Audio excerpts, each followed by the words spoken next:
नांदेड जिल्ह्यासह मराठवाड्यात मुसळधार पावसामुळे पूर परिस्थिती निर्माण झाली आहे। गोदावरीसह उपनद्यांना मोठा पूर आलाय। गोदावरी आसना नदीने धोक्याची पातळी ओलांडली आहे, तर आसना नदीच्या पुराचं पाणी थेट शेतात शिरलंय, त्यामुळे पिकांचं मोठ्या प्रमाणात नुकसान झालंय।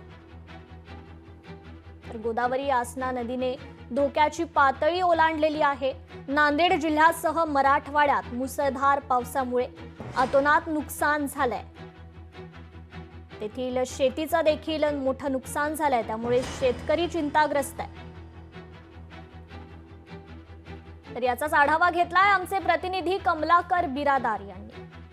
नांदेड जिल्ह्यामध्ये काही दिवसापासून पावसाने विश्रांती घेतलेली आहे, मात्र नांदेड जिल्ह्या व्यतिरिक्त मराठवाड्यातील इतर जिल्ह्यामध्ये पावसाने थैमान माजवलेला आहे आणि त्याचा परिणाम जो आहे तो नांदेड जिल्ह्यातील नदी नाल्यांवरती होताना पाहायला मिळतोय। नांदेड जिल्ह्याच्या बाजूला, नांदेड शहराच्या बाजूने ही जी नदी आहे, आसना नदी आहे, ही आता ओव्हरफ्लो होऊन वाहते।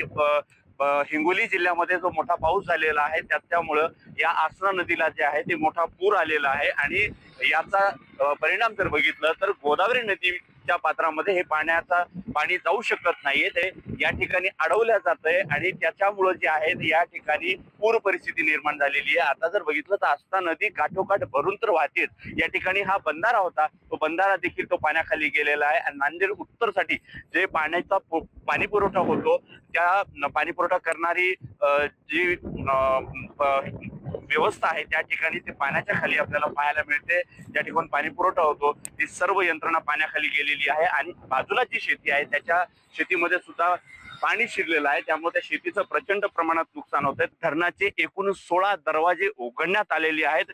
पूर परिस्थिती जर बघितली तर नदीकाठच्या गावांना सतर्कतेचा इशारा दिलेला आहे, मात्र इतर ठिकाणी जर बघितलं तर या पाण्याचा बाकी लोकांना कुठलाही फटका बसणार नाही, मात्र नदीकाठच्या गावांना, नदीकाठच्या शेतींचं मोठ्या प्रमाणात नुकसान होताना आपल्याला पाहायला मिळते। एकंदरीत जर बघितलं तर सर्वच परिस्थिती शेवटी शेतकऱ्यांचंच नुकसान करणारी ही आहे आणि आता बळीराजा शेतकरी जे आहेत ते त्यांच्यामध्ये चिंतेचं वातावरण पसरलेलं आहे। कमलाकर बिरादार, लोकशाही मराठी, नांदेड।